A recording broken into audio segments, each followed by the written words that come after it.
Broadcast is live. All right. And with that, we are live. Thank you all so much, as always, for your patience. We were just getting things readied and situated here in the background, but we are here. We are finally here live for a very, very, very special presentation. And we couldn't imagine any better day to do this than November the 1st, the month of absolute and powerful energies and transformation. And today we have aligned a beautiful connection with spiritual powerhouse and master Jen McCarty. Today we are going to discuss in depth the current energies, divine masculine and divine feminine, and our true prosperity, abundance, and wealth. We are so excited to be here with all of you guys today. Thank you all so much for being here and for joining us on this beautiful, beautiful November the 1st. Jen McCarty, my dear, you are a gift to humanity. Thank you so much for being here today. We are absolutely beside ourselves with elation and excitement and gratitude for your presence here with us today. Thank you so much. Much love to you, my dear. Thank you so much, Greg. It's it's really beautiful to be acknowledged and to be appreciated. I'm very, very grateful. Thank you so much. Yes.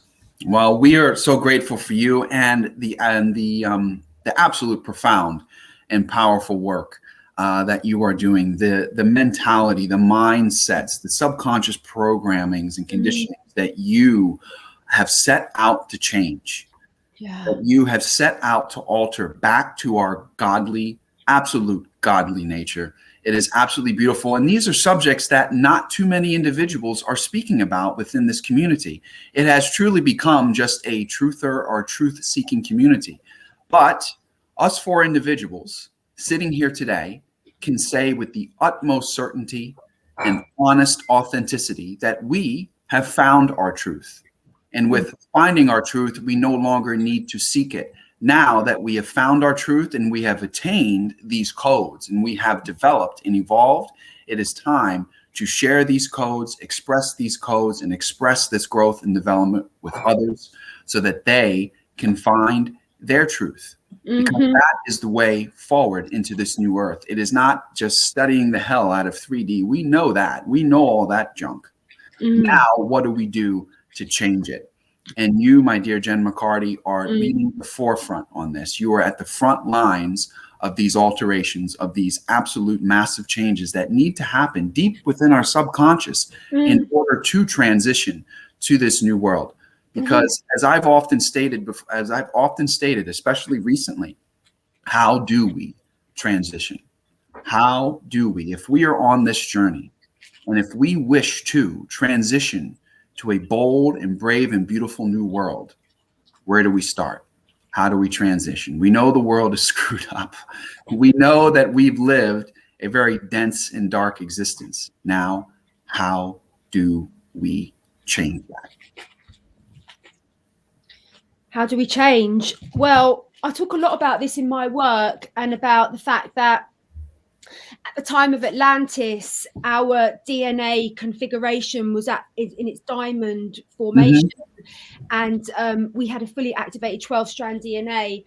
But when we talk about 12-strand, 12-strand is like fifth dimensional consciousness. It's the gateway to multidimensional consciousness. The 12-strand is actually the gateway to the 144-strand, which is the master template. And so what happened was, at the time of Atlantis, it was ordained from on high that we would go into this period of forgetfulness of our divinity. And so it was decreed that our DNA patterning would be scrambled. It was shaken and it was scrambled. And then 10 of the strands were kind of like taken offline. And then 2 of the strands were kept, functioning, which were very much to do with basic 3D kind of like survival. So our DNA is the roadmap to our divinity. So when it's in its 12-strand formation patterning, then we have everything intact that will enable us to awaken and to remember our divine origins. I've just got to take this off Archie because he's been ringing Sorry. No, no worries. And so basically, we this is what's happened, that our DNA has been scrambled, and now we're all scrambling to find our map home, and so much of my work, I say to everyone, like, I think my main job title is a DNA restorer. That seems to be my kind of like ultimate job description, is around assisting in that repatterning, and there's many ways I do it. I mean, all the transmissions, everything, all the work that I do, that the main way to connect with your true self is to understand that the Christic blueprint is stored within our heart consciousness. And so how we awaken is we take that leap from our mind to our heart, and we understand that the heart is the master of the ship of our destiny. And so for many of us, we've all been, it's been very kind of like made to seem very glamorous, the intellectual aspect of our consciousness. But that is what's keeping us in separation from our divinity, is the calibration of the mind. So really, we need to take that leap from the mind to the heart, and we need to place a big microphone at the heart, and we need to listen to and follow the instructions of the heart. And when we do that, we start restructuring that perfect patterning. So I think what happened was they scrambled it, and then they sort of brought in all this programming that made everyone be very orientated towards the kind of like the mind. And so it's like, once you realize that the heart actually is the captain of the ship, then you have to train yourself to be calibrated to that guidance system, as opposed to the mind's guidance system. And that's all I've done. I've just taken that leap. And everyone's like, "Oh, Jen, you're a very exceptional person." I'm like, "Well, I'm not really. I just took that leap from the head to the heart, and anyone can do that. I just happen to really empower the voice and the knowing and the vibration of my heart. I give it full power, and that's it, really." Yeah. Well, home is where the heart is, right? Nothing can be more truer than that. And you're absolutely right. I mean, we have been tinkered with over time, and have been developed to exist in the mind. Yeah. And have been taught to essentially embrace that. I mean, look at the conditions and systems and programmings on the outside, especially with the education system. We're taught from day one to embody the mind. The mind is an amazing thing. Strengthen your mind, enhance your mind, go to school, learn this, learn that, divulge and store everything you can in your mind, because your mind leads the way. And it's been this consistent process of getting us away from our true self, from our true core, and that is the heart. That's one of the basic common lessons that I learned very early on in my journey, Jen, is that when thinking with the mind, you often continuously scramble, and you find yourself continuously trying to find a better way. But rather, when you come back here and you feel from here and you think from here and you put that microphone, as you said, to your heart, you become self-empowered, you become self-guided, you become self-led, and things begin to fall into place more easy, because you are being authentic, you are being honest, you are living your truth. It comes from a heart-centered space. And that is truly how we transition. We get out of the mind, out of the intellectual reptilian brain, if you were, and come back home to the real intellect, the real truth, the real heart of the matter, which is our heart. And that is the portal. Is the filter for everything, is the heart. The heart chakra being one of the most prominent ones of all the chakras. It's where we come home.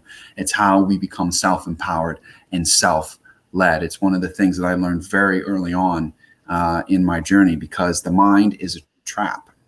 it is a trap. And we often, as in the human experience, find ourselves caught within that trap.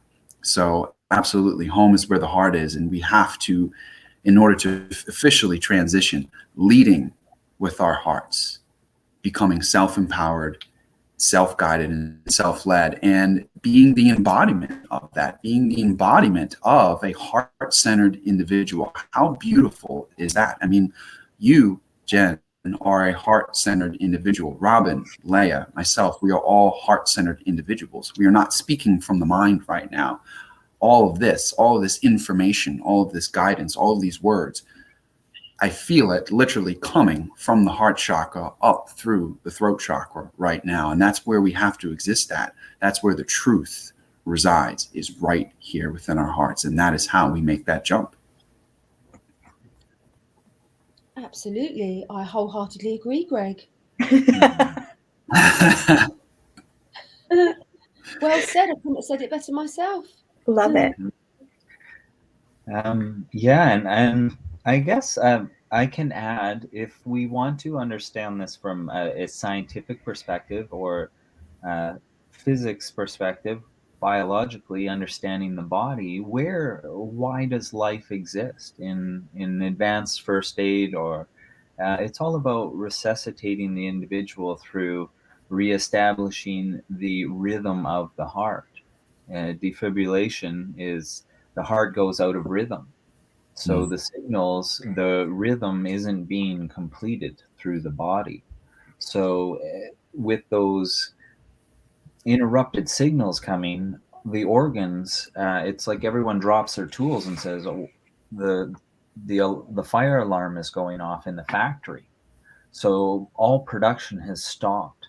So the body is essentially going into the death cycle. And what we're taught is to establish an electrical surge that conducts a positive and a negative lead and establishes it on either side of the heart. And through that, it reanimates the system connected to the heart. And it's a hard reset, like flicking your main breaker in your home. So to understand how important the heart chakra is it is not just an esoterical thing to believe that, oh, I'm now heart-centered because I'm all about love. It's an understanding of why you are here and why you are experiencing dualities as a human being. You're not taking it personally. You're not judging the self anymore. And you're not operating within the dualistic bounds of the mind. And that's what we're really talking about, is that left brain perception, where everything is good or bad. And we resonate with the good, and then we are good. If we are seen by others as bad, then that's not good. So we avoid that. But in avoiding that, we avoid finding our truths. So through examining the left brain, how do we do that when the ego is the protector and will defend itself? And we don't want to really provoke the ego. So going to the right brain connects with the limbic system, and through that, the gut brain, and then that's the signaler for the heart. So this is how important the divine feminine is, guys. And what Jen was referring to is our strands broken off. We were left with polarity, just duality. We didn't have all of the Vesica Pisces within us with the flower of life accessible. All those chakras were turned off, except male perception or female perception. And when we were taught about it, one was oppressive, one was receptive, or the victim of the oppression. So we've been given a playbook for humanity that's rigged against us. Through males, I really see the way out of it is taking responsibility. And for the feminine, it's allowing the self to find a new sense of security outside of the external masculine. And this is what I didn't just getting for my little map for today is we can the feminine has this opportunity to reprogram. And Jen, I believe you are integral in this process, and it is so exciting to have you on the show to highlight what it can mean for a being to have integrated and worked on her masculinity and reprogrammed her sense of security, so that you're not seeking it from the outside. And it's very obvious to someone that is, feels energy and tunes things, right? That you are no longer seeking. So maybe could you comment on how you laid the seeker self to rest when you knew that moment was done and you were the source of your security?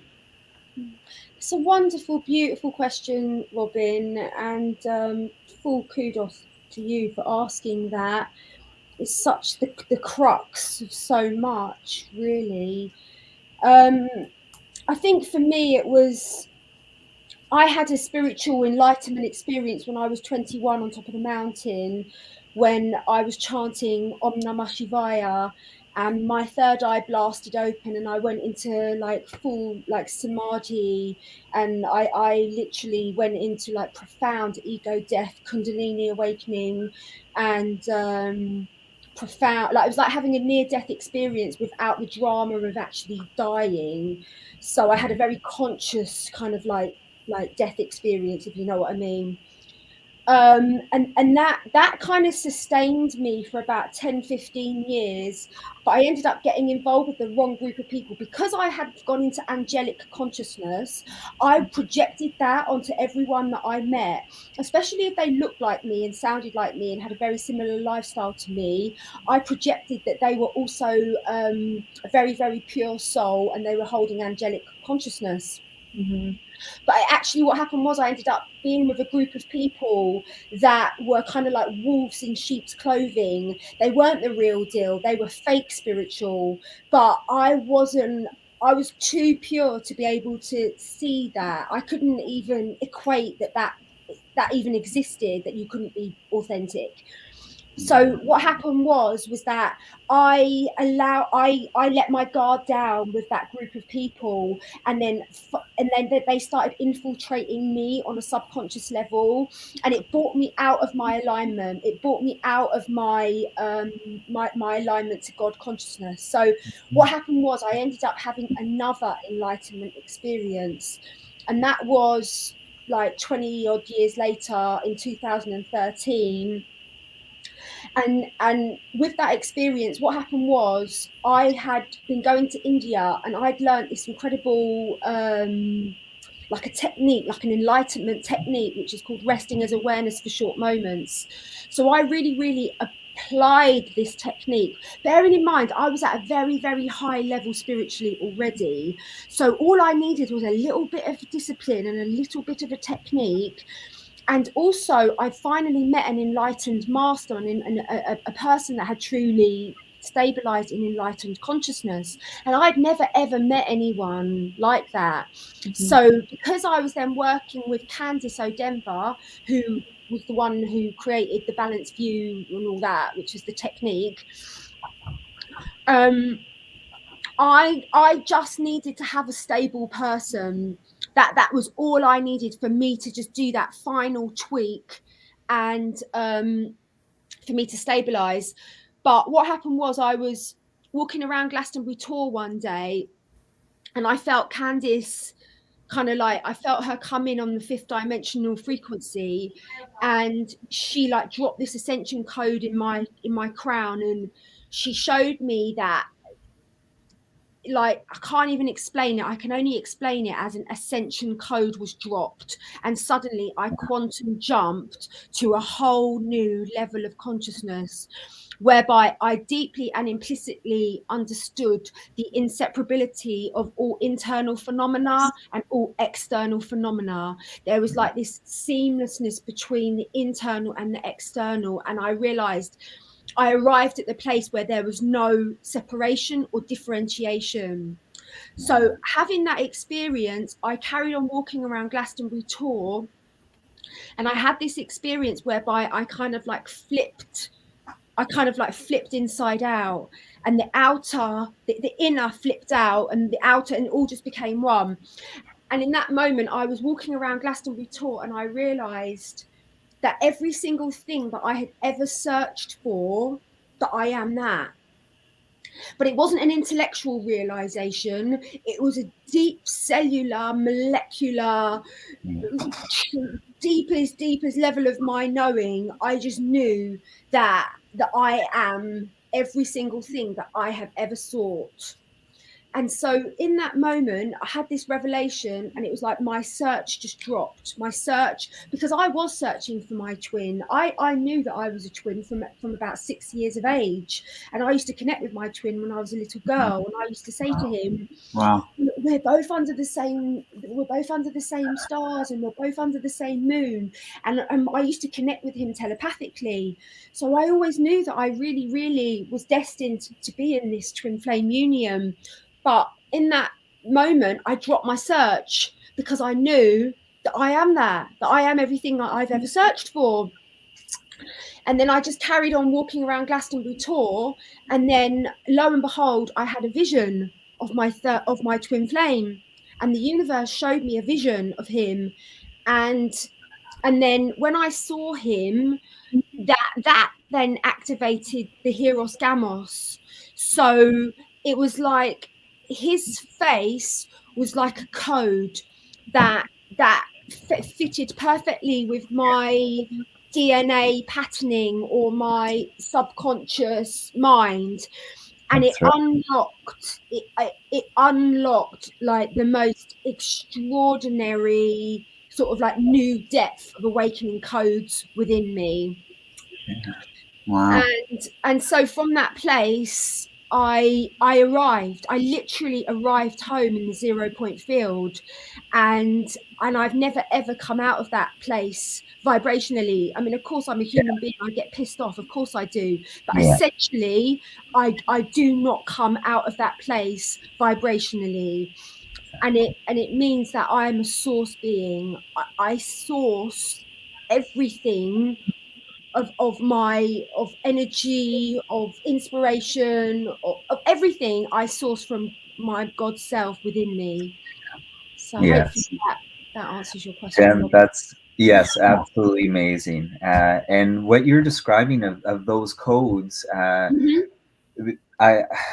guess I like to break it down with engineering. I reverse engineer everything, right? Oh yeah, I love that. So that code, it was reminding you of your future memories, of memories that are crystalline already, that are there, just not accessible because we are participating in this moment.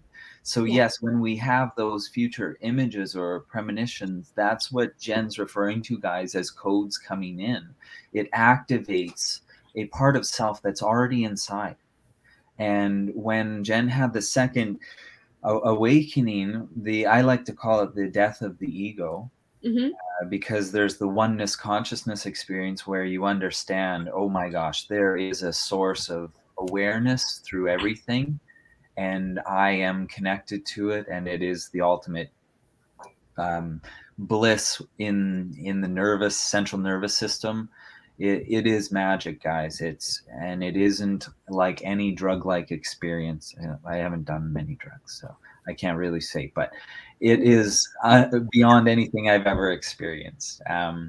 So yes, this is so important, because I really experienced the two separate moments as well. I won't get into mine today, but yes, this is so important. The perception that you lost in that second experience gave you access to the heart to resonate there permanently. And now when ego still has its voice, it's just you acknowledge it, and you're like, you never fall for it. Never fall for it. Yeah, exactly. So it's welcome to be there, because what are you going to do? Hate it? It's there. It's there to poke us to get off the couch and get emotional about things. Because if we lose our emotional connectivity, then that's the whole point of being human. And that's what you really gain when you let go of the ego's perception and and become one with your divine feminine. That's the healing of the inner child and the release of the mother goddess within you. And that allows you to seat in the heart.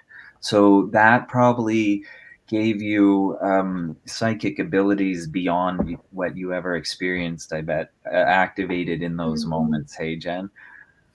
Oh my God, completely. I mean, Yeah. I already had that from my first enlightenment experience. I literally, like, my third eye completely blasted open. And so every time I met someone, I would just be getting downloads about their Akashic records, and it would just start pouring through, like, information all about their past lifetimes, about their major gifts that they've incarnated with, their major blocks, the major spiritual blocks. I'd be picking up stuff around their parental lineages and all sorts. And so every time I met, I could just, like, I became fluent at reading souls, and I became fluent at speaking soul language, you know. And that's obvious and clear from the way I speak and the way I write, that I'm very, very adept at understanding from that soul perspective. But yeah, no, I am very, very, very highly psychic. Like, I have to turn it down, otherwise I get overwhelmed with too much information coming through. But yeah. Wow. Yeah, I feel that. That's why I enjoy working with my hands so much. Is it occupies one mind while the other mind is doing the daydreaming, is doing the active creating. So I've found recently, just over the past few weeks, I now don't have to distract the monkey mind anymore. It feels as though the minds have converged, that the higher self isn't just a connection that it's coming through. It's more of that it's wearing the body now. It feels like a walk-in experience, but I'm conscious and aware that it's still me. But there's this comfort in being me, whereas before I was always trying to fix or change or be something more. Now the experience of Robin is plenty. So waking up is a pleasure. Not just needing to put my mind into something positive so I have something to live for. So that's the potential, guys, is this process. By pursuing your truth, it can lead to these advanced levels of what it leads to is security in self. And if you have security in who you are, what is the world there for now? Yeah, I think for me, and I spoke to Leigha about this in one of our first sessions that we did together, and it was like, the way I've resolved it is that I'm committed to being the best daughter that I can be to Mother, Father, God.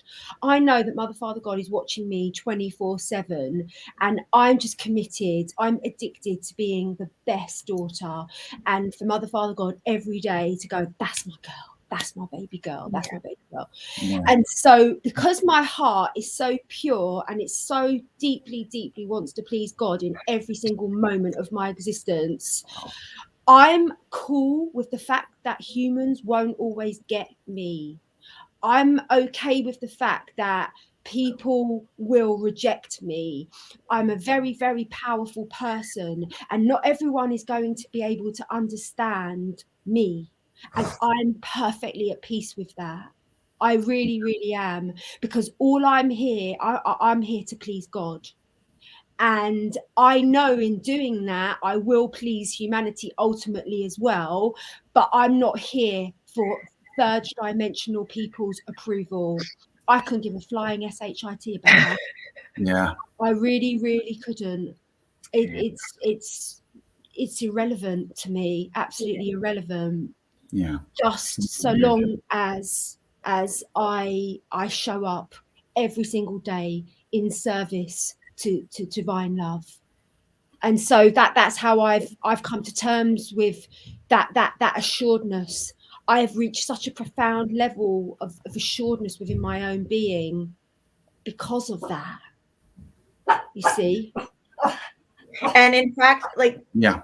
when you have those signifiers of, you know, doubters or perceived negative situations, I mean, it's just another anchor point that we check in with ourselves, right? And or the triggers, and it's just another gift, right? If we can look at that as that, oh, thank you for this moment to actually look inside and see where this is coming from. Yeah. But so many people get caught up in that, in the perceived negative, that it's a negative, that it's happening to them, when it's a gift. It truly is a gift. Oh my God, yeah. But it's your perception of it. It's all about your perception of that scenario and what it's there to teach you, right? Because we often fall into the victimhood or fall into the feelings of what that's causing, instead of that emotional maturity of looking at it from that higher observatory point and seeing, okay, this is what it's here to signify. This is where there's work to be done. Thank you so much. I get to alchemize more. Yeah. Right. Yeah. Jen, you just flooded into my Oh yeah. It really, really helps to show up with in absolute complete authenticity. And you will lose people. I've lost loads of people, but you gain so many more. You lose people that are not invested in your authenticity. You lose people that are invested in your egoic identity and your people pleasingness. Do you know what I mean? Like, you lose them, but what you attract, like, this is from direct experience, you attract so many more people that look to you as a role model and take inspiration from you, because you have transcended that need for other people's approval.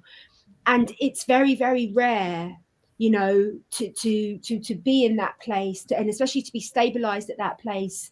And it wasn't necessarily a walk in the park for me to get there. It was you know, I had to clear so many lifetimes worth of memories of being persecuted. Many lifetimes I've been persecuted as a witch, as a divine feminine, as a powerful goddess, you know, and I had a huge amount of resistance to stepping into my public figure role. Do you know what I mean? Which I shared a lot in the after party last night. But but luckily enough, I you know, I did it, and no regrets. It's amazing. It's definitely amazing. And there's so much to talk about. I mean, it's a huge subject matter, isn't it? How do we show up in the world, like having transcended the need for other people's approval, you know? Yeah, because that's an amazing code that we all hold.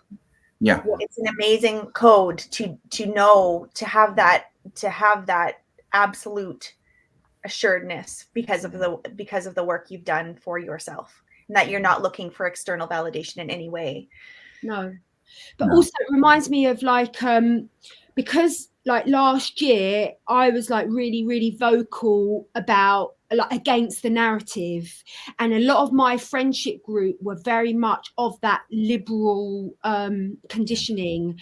And so I was really triggering a lot of people that I grew up with, because we grew up as socialists. Like, we were totally that was like the super cool, like, I think all of us weren't we, this idea that socialism is very, very cool.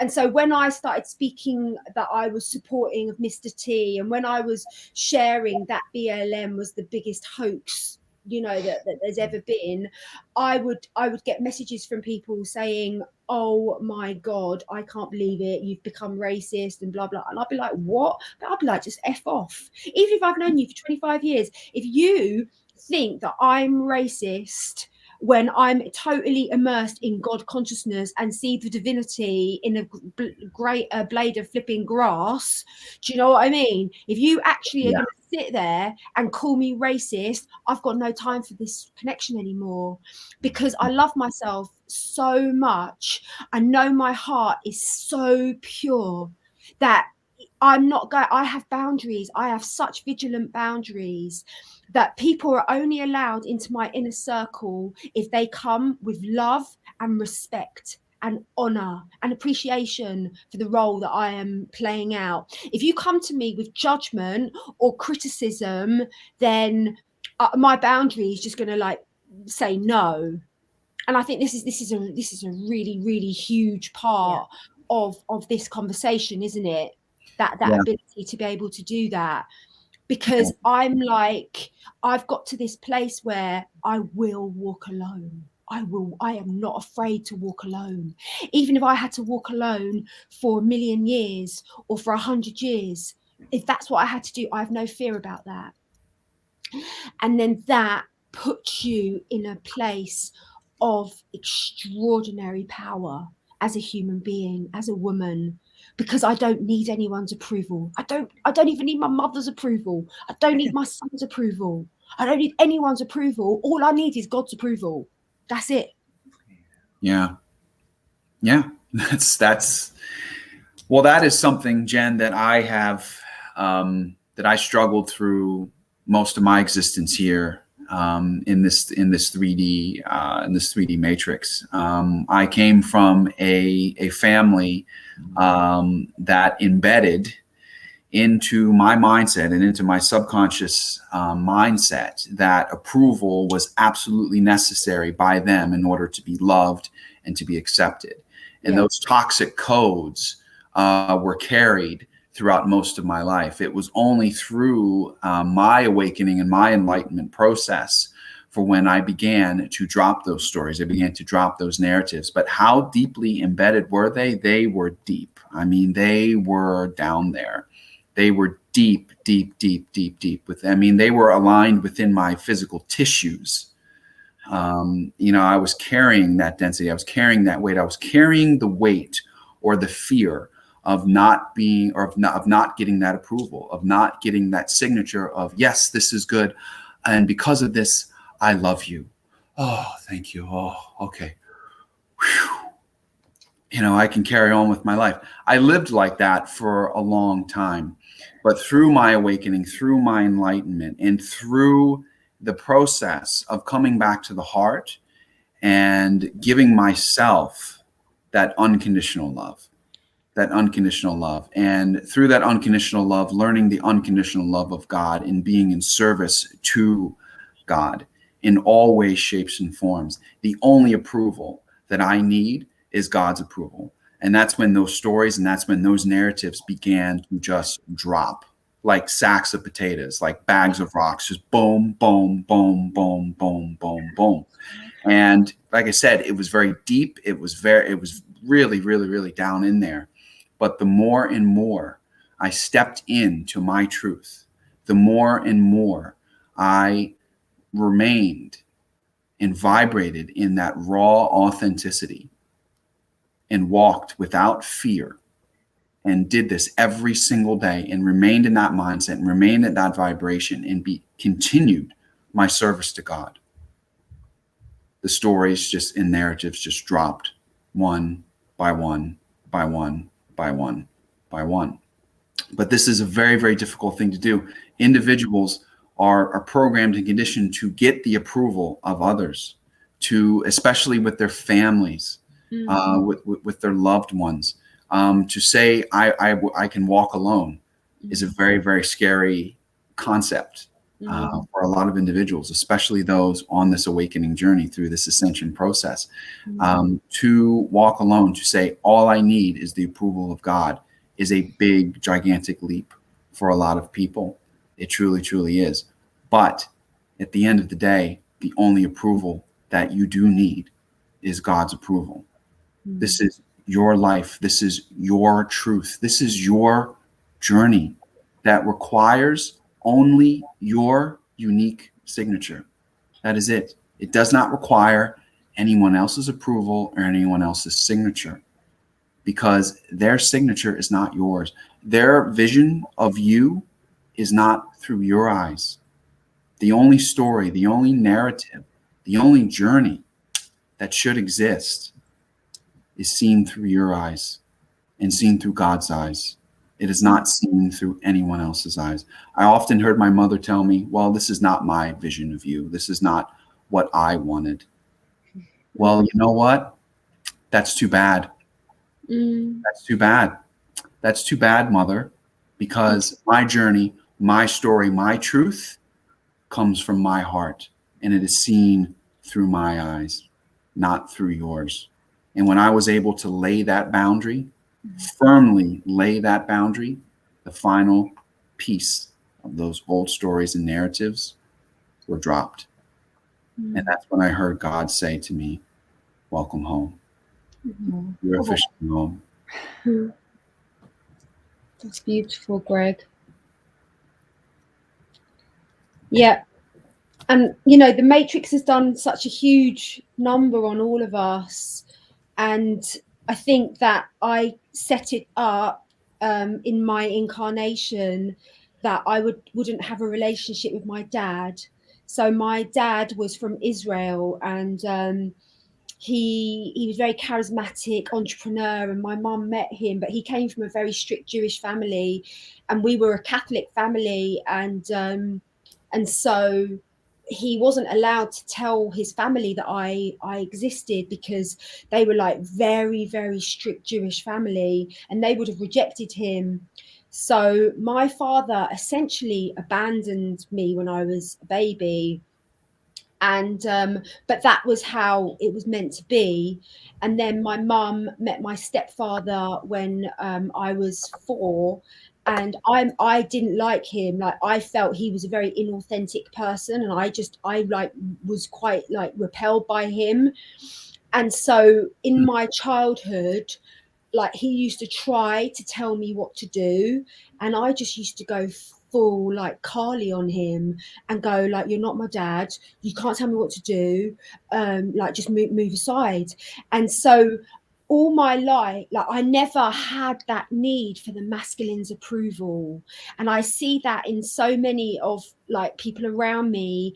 I think to myself, why is it that I've been able to activate these wild woman codes quite effortlessly, really? And I see that a lot of that was the fact that I never had my father, and a lot of people are very deeply tied into the paternal father's approval, and their conditioning set point has a huge influence. And if you go against that, then you experience the disapproval of the father, and most people can't cope with that. They just can't even process that. The potential disapproval of the father. But I never had that, and so all I had was my stepfather, and I felt like, you know, he's been my greatest kind of like adversary in this lifetime.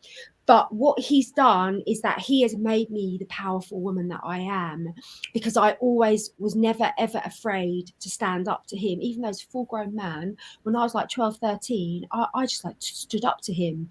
And so because of that, I never, ever needed the approval of the masculine. And my mum, she was always kind of like, oh, I just support you, I just support you to do everything, you're my beautiful daughter, I just support you. Do you know what I mean? So my mum was very, very much like, oh yeah, I just completely support you, even though you're talking about the angels and the fairies and I've got absolutely no clue what you're going on about, I'm still going to support you.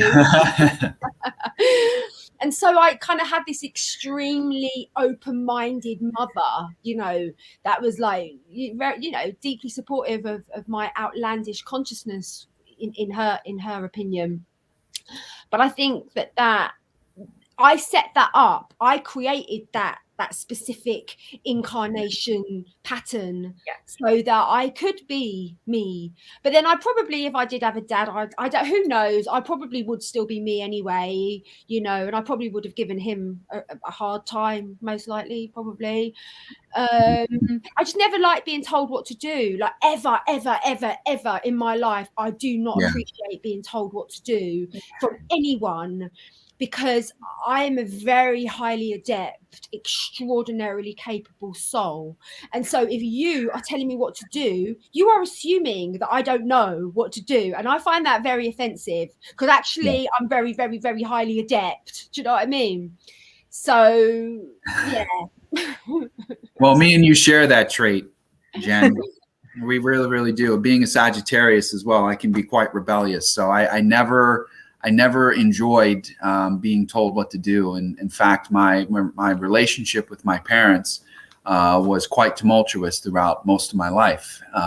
It was just all rebellion. It was just all just no, no, no, no, no, which is why another reason why they put me on antidepressants and all these drugs at a very early age, because it was an attempt to suppress all that rebellion. But nevertheless, that rebellious spirit, that mindset of no, you know, because I would be, even at a young age, I would be offended when I would be told what to do. Me too. I enjoyed figuring things out for myself, and I enjoyed that journey of self-discovery.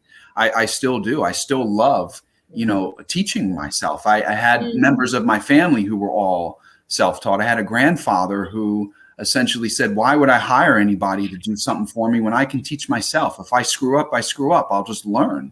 I'll make mistakes and I learn. And I embodied that mentality. When I first heard that, when I witnessed him essentially doing it, I mean, the house that he built was all from the ground up. It was all custom, even all the way down to the doorknobs. He goes, why am I gonna hire anybody? I'm just gonna do it all myself. And if I make a mistake, so be it.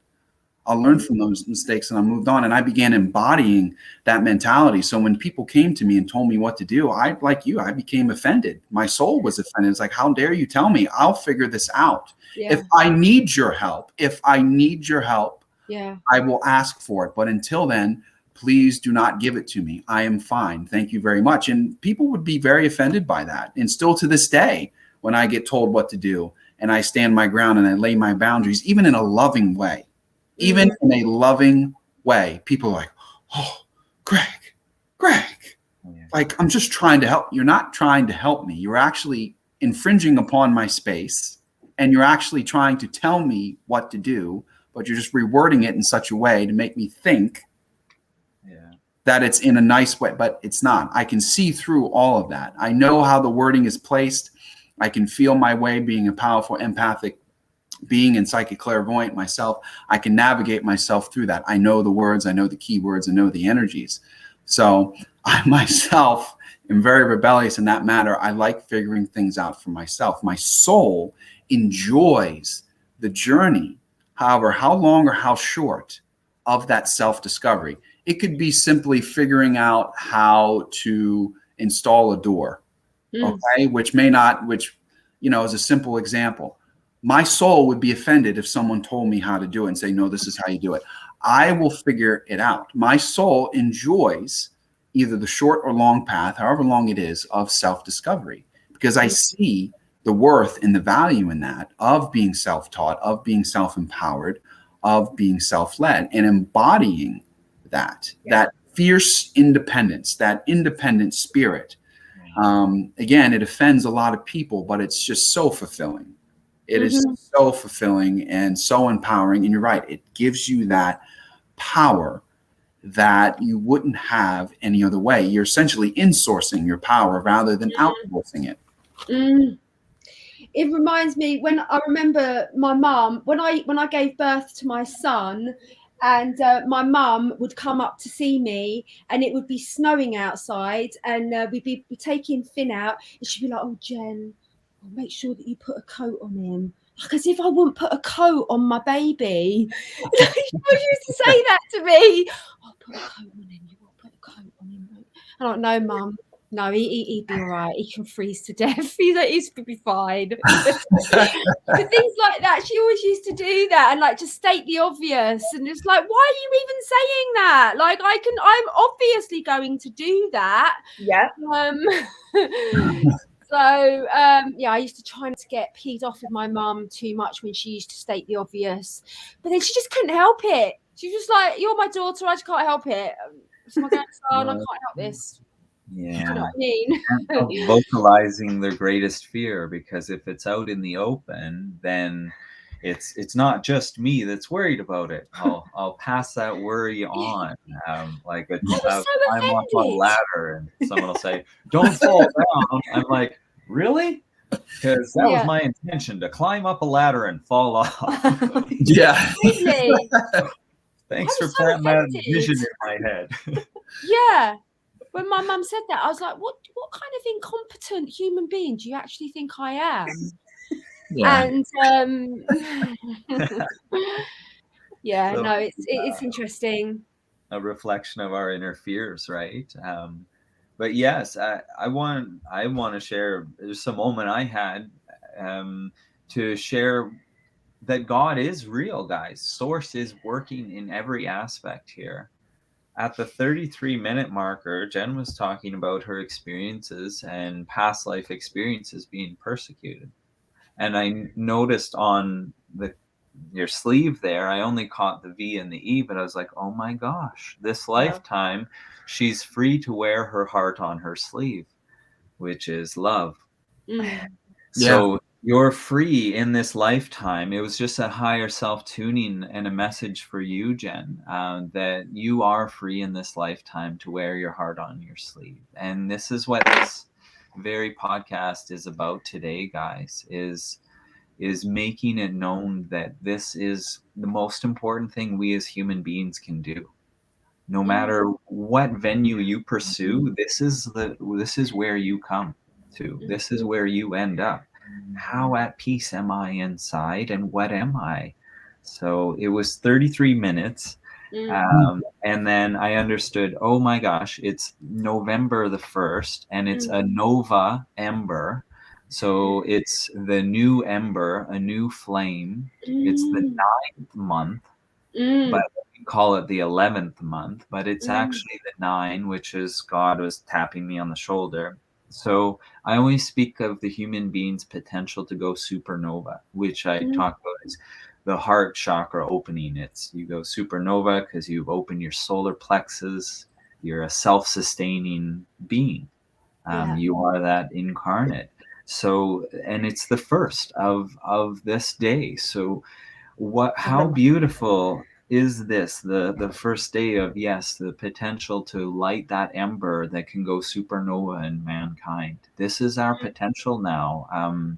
Maybe the close of October was really the saying goodbye to the karmatic reality, and now we're here free creating, because I don't sense that we'll be persecuted in any way. It's only the idea put out there to get us to not pursue our inner peace, but to hold on to fear. Because if the majority of people are holding on to fear, well, we continue to power the false reality that we've been playing dress up in. But now the potential is to be, well, what I want to call a grown-up human being. We've always been kept in toddler state. Now it's time to ascend in maturity spiritually, not just have our bodies age out on us. It's really a soul-led life now, and the body will start to reflect that. Absolutely. Yeah. And no one can give you freedom. Like, freedom is innate within you. Like, no one has the power to grant me freedom. Like, I am free, and it's only my programming and my need for approval that keeps me imprisoned in any illusory cage, because no cages are real anyway, they're all illusory, but they're all obliterated. And it's like everyone has to realize that you don't get permission to be free. Like, this is a self-sovereign universe. You have to claim it, you have to own it. No one has the authority to grant you freedom or anything. You have to own it. You have to declare it. You have to command it. You have to state it, that it is so, and then it is so. Like, no one comes along and says, oh, well, in this lifetime you've done really well. You're going to have a free life. That's bullshit. Like, it doesn't work like that. Like, we are all innately free, and it's only the programming of the third dimension which has kept us vibrationally sort of like separate from that truth. But that's what the awakening is all about. It's just like, oh, well, that's another illusion exposed, another illusion exposed, another illusion exposed. I'm completely and utterly sovereign. There is no higher spiritual authority other than me in the universe. And I certainly don't need anyone's approval to be free or to be powerful or to be happy or to be anything. Thank you very much. And it's And I very think important to get that. Yeah. And that leads to what you're doing now, Jen, with the wealth consciousness transfer and all of that that's going on. Because, you know, as we become our sovereign selves, it's also you know, this idea of like you can actually, like, that's not it. You can thrive beyond it. That this manifestation and abundance and wealth and happiness and prosperity is actually there for you to tap into. And so to take it to another level, you know what I mean, Jen? Yeah. What do you mean, Leigha? Well, that there's more to the spiritual journey, even once you've attained that, that transmute energy. That now we can actually transmute that from the quantum field into our 3D reality, into our manifestations, that we can take it a step further. Yeah. And go, okay, I found peace and happiness. Like I am like so balanced inside. I've got this stable, you know, I can't be rocked and shook. But where do I take it now? How can I, like, taking it further? Because what is more important than investing even more in you? There is nothing more important. Yeah. Exactly. Nothing. Absolutely. Yeah. No, I 100% agree. And yeah, I say that to everyone. It's like, what is there to invest in? Like, I will always keep on investing in my expansion, my deepening and my expansion into God consciousness. And I will work with mentors now that I've realized the power of working with a mentor, how it just can fast track you really exponentially. I will call in mentors. I couldn't really necessarily have one on a spiritual level, but definitely on a material level. I'm now working with Angharad and Melanie and stuff like that. And they're definitely activating an expansion in my permission field around the material plane. What is, because I know that for myself, like, I have many lifetimes as an ascetic, as a sadhu, as a holy person in India, probably like over 85-90% of my lifetimes have been a holy person in India, according to my Akashic records. And so I'm like very deeply I was very deeply entrenched in that idea that spirituality and poverty are very deeply connected from my past lifetimes. So it was very exciting for me to understand that actually I could really expand with my spirituality, to apply that to the material level and start accessing those wealth codes. And it's very easy to activate the wealth codes. And the day that I had that revelation, because what happened was I realized that I had stagnated with my wealth blueprint, and even though I had a high income, it didn't change for like 4 or 5 years. It was a 6-figure income, but it never ever, it always just stayed at the same level. And then I realized that I had plateaued with it because it was a really good income. I never sort of like reviewed it or anything like that. And I was like, oh my God, I've totally stagnated with my wealth blueprint. I'm going to shift that energy up. And I shifted the energy up, and within 24 hours, I had brought through my first ever wealth container. Within 48 hours, I made £35,000 in my bank account. £35,000 from that one revelation. Within 48 hours, it was in my account. Wow. Yeah. Yeah. And wealth is freedom. Yeah. Yes. Wealth is a game. It's a game. Yeah, that's what we're I've playing learned. Monopoly. Yeah. Yeah. It really is. It really is. And it's all a reflection of your own capacity to be able to hold it. So that's why I work with people now, to assist them to be able to step up to receive it, because it's there. As I've proven, it's there. I said I was going to have my first 100K month. I've done it. Yeah. Yeah. Like, I've never, my max was like 25-30, which is amazing. But I was just like, oh, I'm going to do it. And I've done it. Yeah. It's very powerful. Like, I haven't worked harder. I've probably worked less. Yeah. You know? Yeah. Yeah. And I've certainly, I mean, you know, part of that has been working with you, Leigha, and it's been totally and utterly blissful. It's been beyond my imagination. I knew that this was my calling to step into this and to connect with you. And it's been beyond anything. And I know it's not ending. I know that this connection is beyond even just what we initially set out to do. And that's really what we've been stepping into, all of us, with our offers and really getting our community to step into this in a bigger way, right? Yeah. Invest in yourself. Like stop getting in your own way. We get in our own way so much, I could feel people's, oh, well, Jen had 100,000 a month. That happened to her. It wasn't. That was a totally unrealistic thing for me. You could tell people stories, like drop the stories. Yeah. Listen to the stories you're telling yourself. Because Jen has done it, because other people in the community are doing it, it's saying that this is a possibility for you. It's not that it happens to other people. It's a possibility for you. Yes. Yeah. I'll just say one thing, Leigha. One of my biggest breakthroughs with being able to manifest my 100 grand month was being part of Melanie's masterclass, where she made $1 million in a day. Yeah. So she made $1 million of sales in one day. And so that just obliterated any sort of ceiling for me. Like, why is Melanie more worthy? She's not more worthy. Exactly. Do you know what I mean? And so when we meet people that have given themselves permission to level up to that level of receivership, then it activates that permission slip within us, and that's all that's happened. And that is the power of working with a mentor. Yes. I would not have achieved that had I not have connected to Melanie, because I would have had issues of like, oh, is that really okay for me to earn that much money? And all my other friends, no one else earns that much money. Is it really okay? And there would have been a sort of a thing where I would have convinced myself that was maybe a bit greedy or a bit, I don't know, whatever.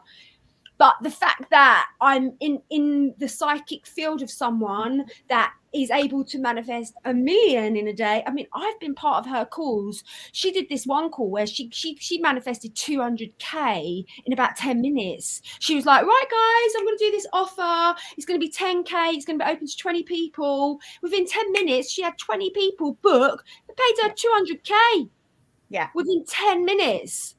And so this is what you realize that, it's because she's given herself permission to receive that. She's done the work to be able to receive that. And there's a lot of work you have to do to be able to receive that.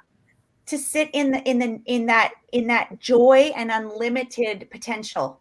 It's unlimited potential. Unlimited. And Herod says, if there is an exception, there is no rule. If you see someone that's doing that, then there's no rule that you have to follow. It's this unlimited potential that you get to tap into, but it's up to you to take the reins, right? It's up to you to understand how worthy you are and where you can take it. Because stepping into your world, Jen, has done that for me, as you are stepping into Melanie's world, right? It's this, you're in the vibration of it, and that's where the integration happens, because you're actually attuning to the frequency of people that are setting that path, alight, right? It's just so important. It's so important. To understand that your potential is limitless, and no amount of wealth is going to make you, greedy and selfish. It's just going to be this exponential version of you that who knows what kind of soul contracts you have to fulfill, what kind of projects that you have, in your heart's desire to create for humanity, that these other souls are waiting for you to step into in a big way. It's a real responsibility that we're here to do this now. Yeah. And God did not put us here to struggle. We were not here and born to live in lack, in poverty. And unfortunately, there is a doctrine and a dogma that exists within this community in regards to money, in regards to prosperity, abundance, and wealth. And individuals who stand firmly in their truth, such as ourselves, who have attained these codes and who have embraced and ready and willing to receive that receivership, as you said, Jen, of this wealth and abundance and prosperity, we are frowned upon. Essentially, it triggers individuals throughout the community. Yeah. The programming from that we receive. And why is it that we believe if you have money, you become a rich snob and you take advantage of people? Wow. That's because though that is the dogma that's been put on us, that if you have money, you will be this. But the people telling us this are the people that have bled the world dry, and they themselves are billionaires, teaching us to be in poverty because that's how you get close to God. So they're the grand liars. So we're leaving the ability to shape reality up to liars by participating in this programming that we have to be little human beings and give away any prosperity we have to show God we're a good boy or a good girl. We know that inside of us. It's what am I able to create? Am I able to create currency, energy exchange? And is someone taking that from me? So our dependency upon these mind control experts called system. Governments, we think the politicians don't get paid $30,000 for showing up at a meeting, right? They're talking about climate change right now, and all of our politicians flew to Europe to talk about how well they're doing because they destroyed all these businesses and all the truckers lost their jobs. So we've done a great job of our climate reduction, right? So these individuals are playing with millions and billions of our dollars, guys, as taxpayers, and they believe they're worthy. Why are we picking up the narrative that we're not worthy to have free interchange without a 60% tax rate by the time you receive your dollar and spend it? It's taxed 3 times. So this is the structure we are here to replace by having individuals, yes, like ourselves, become influencers and shapers of the external reality. That's how we really get a hold of the Play-Doh out there, guys. It's one thing to be an influencer on a platform, but what if you can fund that learning center that will provide a place where parents can come and expose their kids to what they can't get because they don't send them to the schools anymore? What if we had these play centers where kids could still interact that way? I would love to fund something like that and hire teenagers to operate in there.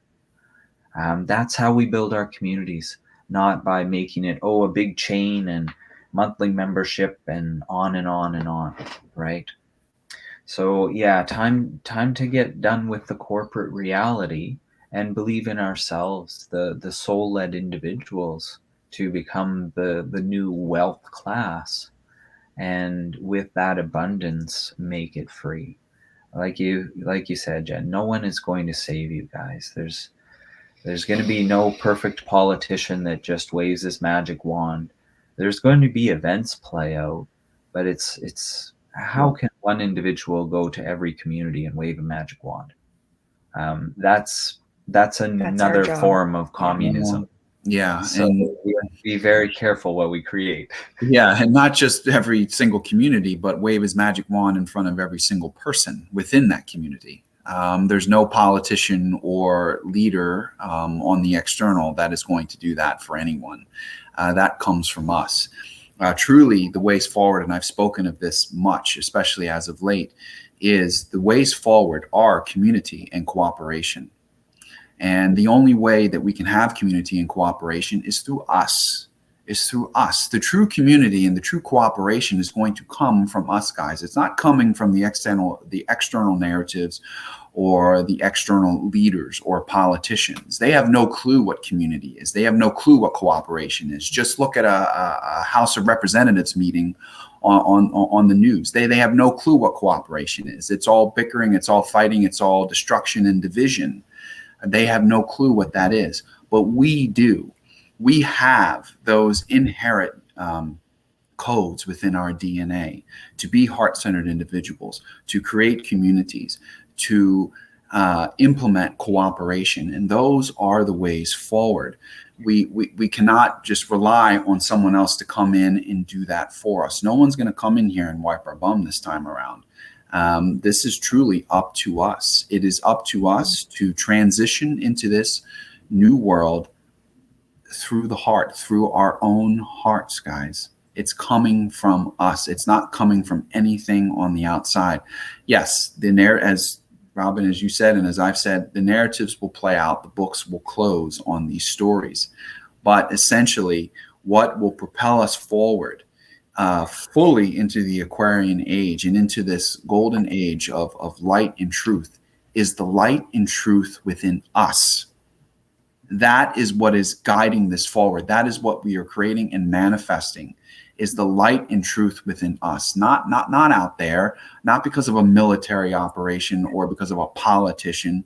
Those narratives, those stories don't even matter anymore. It's not even worth investing your time in it anymore, because you're just outsourcing your energy. Your life source energy is being outsourced and being taken from you. It is time now to come back to self and in-source that energy, and therefore manifest and create the world, the existence, the reality that you choose to live in, the beauty and the magnificence that you choose to partake in. It comes from you. It does not come from the external. We've been on this loop for far too long now. We know that those externals do not serve us in any way, shape, or form.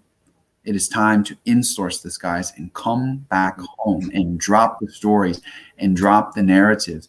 You are worth it. You are worth the vast riches of the universe, all of it. And yes, a big enlightenment moment that I had recently is that, yes, you can have it all.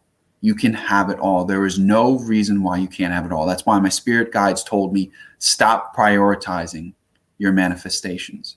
Stop, because you can have it all. There's no need to list or number your manifestations or your heart's desires. You can have it all. You don't have to wait for the bank account to be full in order to make the next move. You don't have to wait for your life to get better in order to make the next move. You don't have to wait for your husband or your wife to approve of what you're doing in order to make the next move. Look at me. I didn't wait at all for my ex-partner to say, I approve of what you're doing. I didn't wait in the slightest. I said, you know what, Diane? I'm sorry. Sorry, but not sorry. I'm jumping. And I said that at a soul level. I didn't even say that verbally. I just said that at a soul level. I'm jumping. I'm not waiting for anyone's approval to do this. I don't care what the situation is, because I am here to serve God, and my abundance and prosperity and my absolute wealth, my joy, my bliss, my excitement, my happiness is my right. And no one, and I mean no one, can take that from you. No one. The only person that can take that from you is you. Yeah. Well, and as Jen was saying, as she was eloquently saying, like, as you step into this, and as you actually stand in your truth and find your divine purpose for being here, everything aligns for you. When you're in alignment, everything aligns for you, and it totally. This is what we've done in the last few months, Greg and Robin. We've aligned. We started our business last the beginning of this year, but we've come into a whole other alignment with it. Partly thanks to Jen and just us actually standing in our truth even more. Our income has tripled this month. like this, and it isn't just a coincidence. It isn't, we absolutely feel the energy behind it. And that's the difference, is it's, you feel the work that you've done on a subconscious level, because that's truly actually the work. I mean, you feel the offer, you feel guided to offer something to the collective, but you know the energy that's behind it. You know why you're guided to do it, because you know it's there to help someone that's coming through the ranks, and that needs you to help guide them, as I needed Jen to, but I desired to be in Jen's energy. It wasn't a need of like, I'm empty. It was, I want to elevate further. And when you know that, and you step up in that way, the universe bends in your favor. It is just law. It is absolute law when you understand that when you declare it, everything will come into motion. But like Jen says, there's no wobble. There's no wobble, and there's no, like, it's a declaration of truth. You know? Yeah. Yeah, I agree, Leigha. That was very beautifully said. Very, very powerful transmission then. Yeah. No, we have to own and claim our godly nature. We are gods and goddesses walking, and it's time that we own and claim that. Anything less will simply not do. It will not propel us to transition forward, into a new and beautiful world. Anything less will simply not suit us. It just won't. We are creators. We are master manifestors. We are here walking the path to become our own ascended masters, to not just master this existence, but master the existences that exist before us, beyond what we are right now. That is what we're here to do. And what is more important in this lifetime? And Jen, you have stated this, and Leigha, you have been stating this as of late. There is nothing more important than your soul purpose, your soul contract, your service to God, your service to yourself. There is nothing more important than that. And there is nothing more important than investing in yourself, investing in your spirituality, investing in your growth, your expansion, your development, your enlightenment. There is nothing, absolutely nothing more important than that. Nothing more important than that.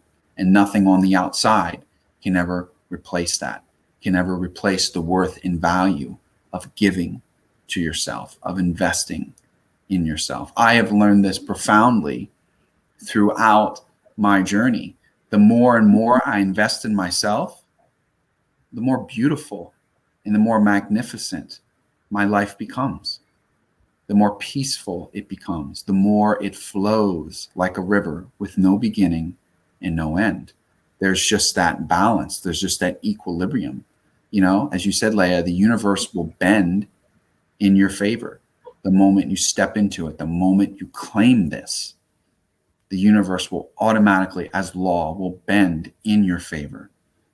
And this is something that I have experienced. All of us have experienced. Jen has experienced it throughout the years on exponential levels. This is more than possible, guys. It is an absolute certainty. But it has to come from you, and you have to step in it, and you have to own it, you have to claim it, you have to believe without a shadow of a doubt that you are worthy of all of it and much, much more.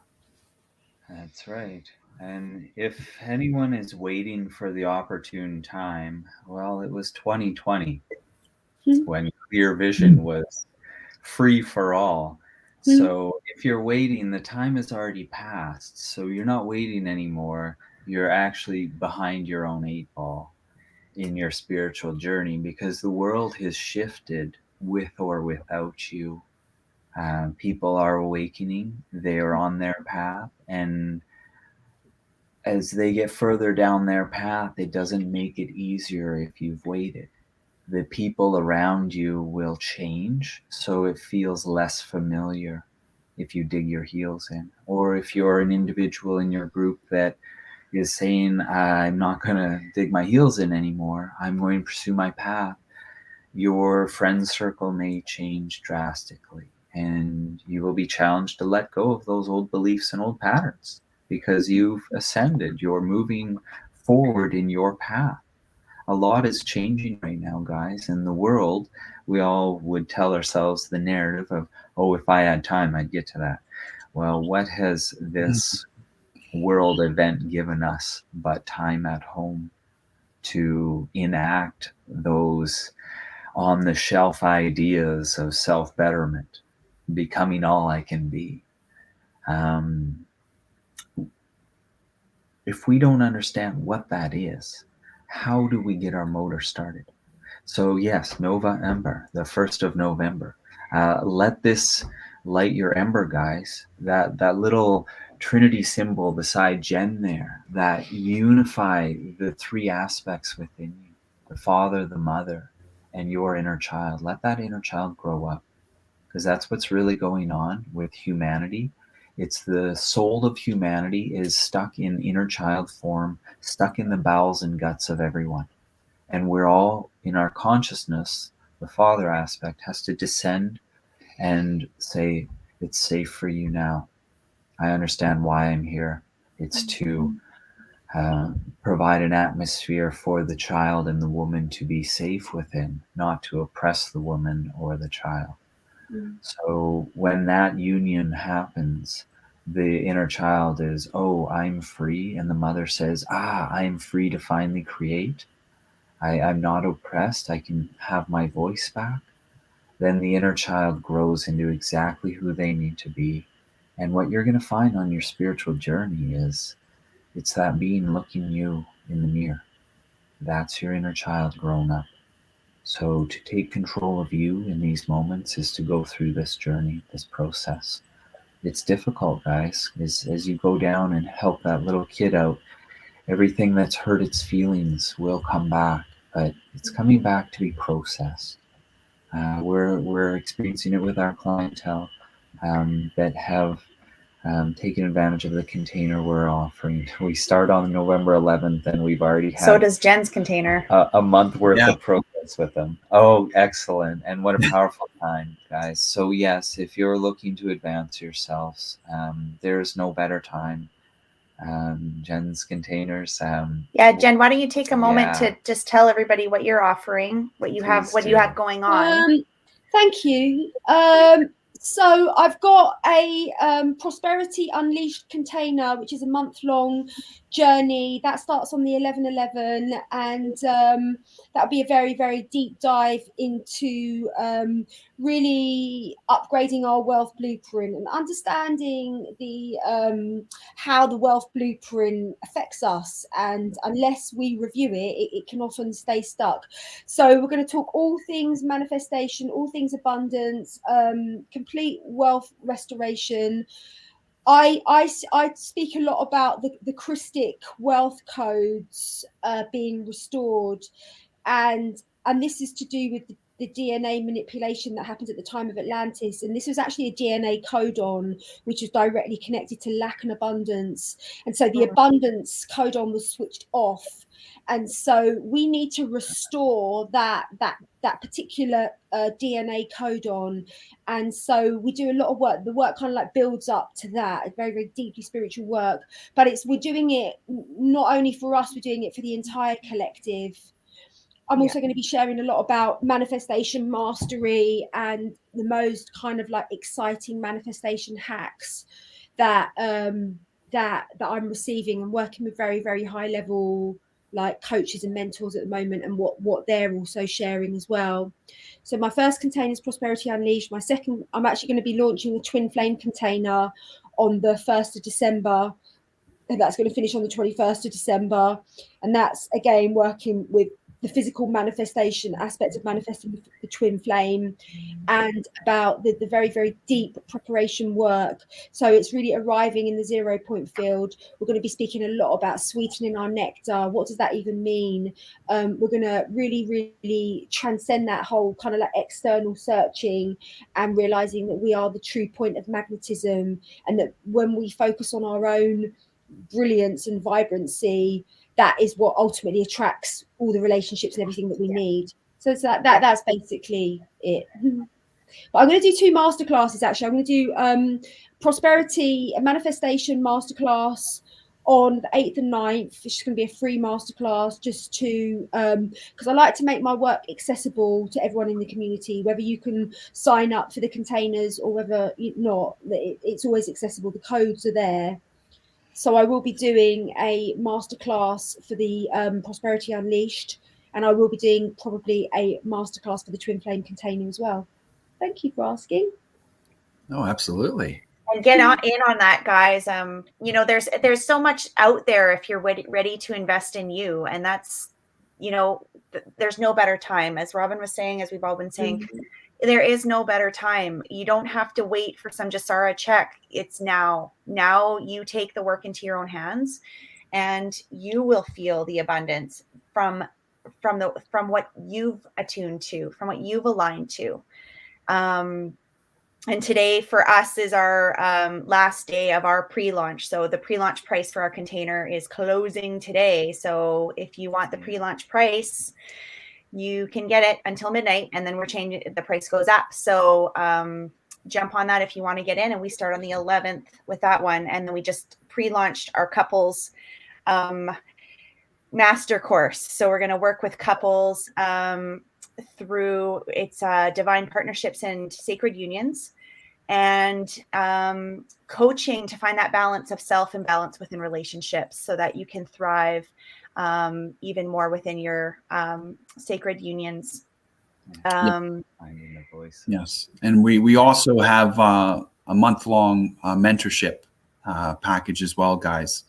That will also go up in price after today as well. So that's a bit more of an intimate space that we have manifested and created for all of you. That gives you a month-long access to myself, Robin, and Leigha on a daily basis. And that includes live StreamYard calls, private StreamYard calls and Zoom calls, an Herbal and spiritual wellness protocol. Okay. That'll essentially be designed to address your most core issues, both physically and spiritually. The herbs that will be recommended will allow the body to relax and allow the spirit to fully come through. And Robin's protocols will take care of the spiritual and the metaphysical aspects of that. It's just a great way to just jump in and have us all to yourselves for a month, and the change will be instantaneous, guys. We stand behind our worth, who we are, our truth, and what we do and what we offer. We have witnessed the profound changes in individuals just from the old templates, from the old formats, from the old introductory services that we started out with. Our very first client, who's in the chat right now, has literally from day one become Captain Marvel. She has gone absolutely supernova from day one and has exponentially changed. And the rest goes for all of our clients who come into our energetic field and participate with us. They are forever changed. They evolve, they develop, they grow, they awaken to higher states of awareness and consciousness, and they exist within a frequency and an energy that encourages that growth, that encourages that development, and that encourages that self-love. So we stand behind this, guys. We are so proud and so honored to be here of service to humanity and to be standing with these codes attained and to be able to share them with all of you. So again, no better time than now. The only person stopping you from doing this is you. And the only thing that you have to lose throughout this process is doubt and fear. And if your heart is speaking to you and you know this is for you and your dream is to share what you have done and the work you've done with others, please know that individuals like, I'm going to speak for you on this one, Jen, because I do feel you. This is what I've been told by Spirit as well, is that I'll add Jen's website into the chat. Yeah, this particular spiritual movement upon the earth right now, what's going on with the individuals that are tuning and directly psychically getting this information and allowing the changes to happen within them, they are to be the example for the teachers of humanity. So if you're an individual that's interested in this, and many of our clients are individuals that I see their future timelines, and they are doing very similar work. So I have always known that I was to be a teacher to teachers, and I didn't understand what that was. As a youngster, I thought, well, it's a professor in a college, right? No, it's a thought form leader when the thought wasn't popular. And then when the populace has adopted the thought, the individuals that are awakening in these moments are the teachers. You guys are the ones to share these messages with humanity, not to rely on us to do it. But if you've heard us share these, it's because your message, your truth has brought you here to hear these. So your ember may be sparked, so you understand why you've come. And when you unveil your purpose, you're going to find out that, oh my gosh, you're going to be doing very similar stuff, everyone. What is the greatest part of being here? It's being a human and having interactions with others. What's the hardest part of being a human? Well, having interactions with others. And we're not really good at it, are we? So we do need a lot of help, and we have to be there for our brothers and sisters. And it's not that we're bad people, it's that we have bad stories about who we are. And that stands in the way of our relationships. So in divine unionships and partnerships, that is really what it takes, is the individual to let go of their old stories so that they may be seen in a new light and become something new to someone else. So you really can do this, guys. It's not just talk. We are living examples of it. Look how this union has come about today, this trinity. We've got a masculine, a feminine, and we have a union of the two, which is the heart center. So everything is covered here today for us, guys. We have our spiritual feminine master that is saying, I've been doing this all my life, and I've had my ups and downs, my mountains to climb, literally. And now I'm here to share that with you, and I'm fearless in declaring the value of it. And I am being really inspired. It was coming onto Greg's platform that finally let me be heard. I didn't believe my message was ready to be heard, Jen. I thought my spirituality was some stuff that I could only share with my massage clients because they couldn't get up in their underwear and run away, right? They have to listen to me for 2 hours. So I felt like, and it was really working with my clientele, but allowing my voice to be heard on a larger scale, I'm understanding the importance of who we are and not dampening that down. So I encourage everyone to let their flame burn really bright. These are our moments.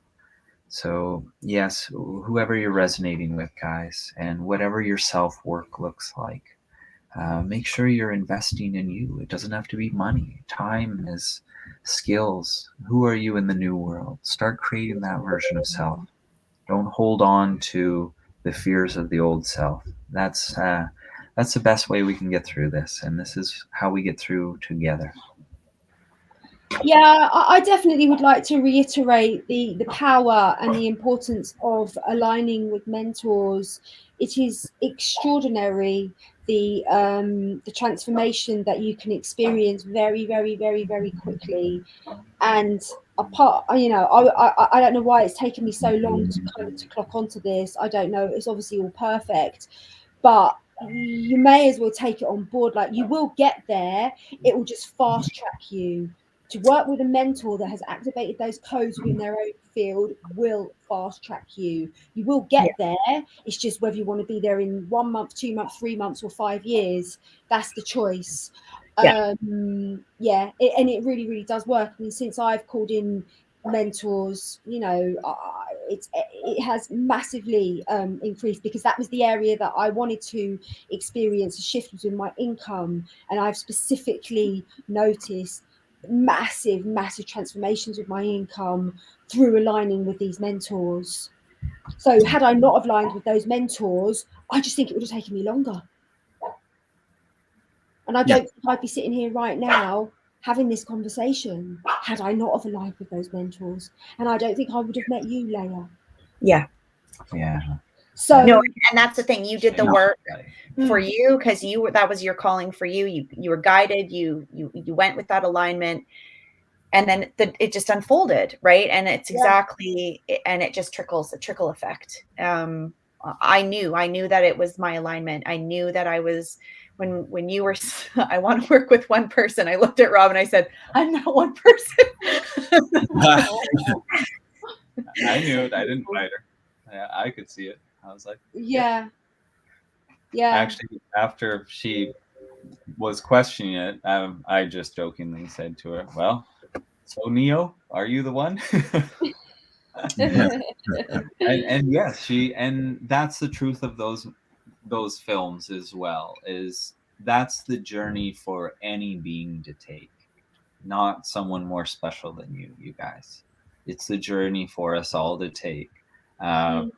We've spent a lot of lifetimes working on this, Jen, both of us, and it's culminated in this one to spark it off, to be that individual walking, not the monk attaining. It's the being shining, and it is the time of that, because there is no karma. There is no outside of the moment anymore. It's only your moment, guys. So whatever your reality in your moment is your reality, and you're free to change it. Mentors will help you understand how you're holding yourself back, and they will say one or two words that help you just click. I had mentors too. I called them my spirit guides, and they were there for me every moment. I couldn't find a physical master like yourself, Jen. I was like, and I prayed and I said one day, like, guides, like, why can't I find a physical master? And they just smiled and laughed and said, Robin, you are to become a being that attains mastery in self. That's your example. Hello. Haven't you paid attention of why it hasn't never worked out? Like, oh, it's supposed to be my way. I'm supposed to understand my perception, not that of some Indonesian Qigong practitioner.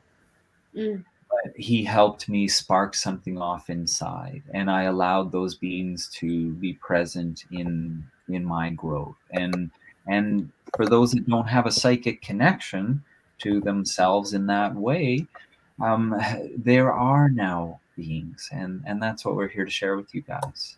So yes, take advantage and seek it out, and seek and seek and seek until you've found your truth, and then you lay down that mantle and you become the I am. And we've got a beautiful example right here. Thank you. And I think it's really important that when you align with a mentor, that it's not coming from a place of need, it's coming from a place of desire, because you don't really need it per se, because you are a source being. And so it's just a mentor will enhance you and will it will increase the time, or it will decrease the time between you and your manifestation. That's all that it will do. But it has to come from, it's much more healthy for it to come from a place of desire as opposed to need. Like, in fact, needs kind of like repels mentors. So it's just an invitation. If you want to level up really, really, really quickly, then I highly recommend it. Yeah, I do too. I do as well. Yeah. That's amazing. Yeah, that's amazing. And I look forward to seeing your guys' work, Robin and Leigha, your work about twin flames. And I really, really see. I'm excited to see how that develops, and the offerings that you start bringing through. For twin flames, I think there's going to have a lot of power and substance in that. Yeah, I feel that very deeply. And I think it's just pertinent right now, because of the state of our world. I think everything's being exposed, right? Everything is being exposed for what it is. And whether you're, that's kind of what we came to with this couples launch, this experience for couples, is you might be with your twin flame or in a relationship that's meant to work, but there might be just, tweaks here and there that we can really help you with, because it wasn't always smooth sailing. It was self-work within the relationship and figuring out that how to self-lead within a relationship and not lean too much. Like, we're a union, but you still have to stand firm. I can be easily, you can easily be taken out of your true alignment by leaning on that other person too much and seeing. And so we're here to kind of like point out those blocks in your relationship, and help you through that in a really supporting and loving environment. That's truly, I can feel it inside, like how great of an experience this can be for a couple that just wants to elevate. And so get on this, because it's our pre-launch right now, and we're starting that on November 12th, and we're really, really excited to see who aligns with that energy, just to take it one step further and quantum leap your relationship into just beautiful heights of understanding and peace and love that can exist.